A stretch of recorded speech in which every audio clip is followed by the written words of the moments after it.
You're a little bit concerned that some regulators may think, this is something that we need to get the government involved in. Right. Talk a little bit about that. Yeah, so what I wrote at John Locke is that, there's some do's and don'ts of telemedicine to really, keep it as accessible. And, another benefit is that it's very cost effective. There's not that overhead of going to the doctor, the time and costs associated with that. And so, the ways that I see that you can positively, use regulation to open up accessibility is that we, in all 50 states, you have to have a license to practice medicine. And so if North Carolina and other states were to open up their telemedicine licensing laws to allow doctors from out of state to treat patients in their state, that really gives the patient more choice and improves competition between providers.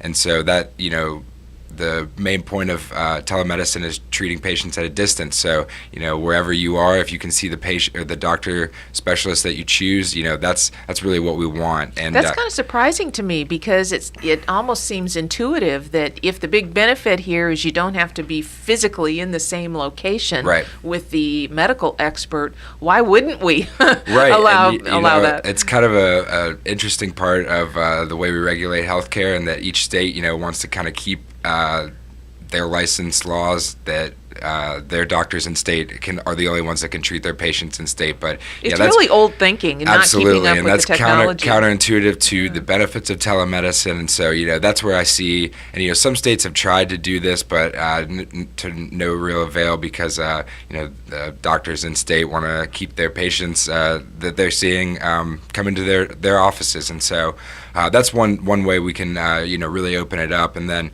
one of the things that I talk about that regulators should not do is require equal payment in private insurance plans for the same procedure done in a clinical setting and over a telemedicine method, because like we talked about, this is a cost-effective and a cost-saving type of care. And so if the insurers are forced by a government to pay for and include these benefits in their plans, and that really runs counter to the benefits that they can bring, because as you go see the doctor and you get seen more and more, you can cut a lot of those costs down by just seeing the doctor over like we said, telecommunications methods. And so that the payment and the usage of telemedicine should be decided by the patient, the physician, and the insurer, not by government.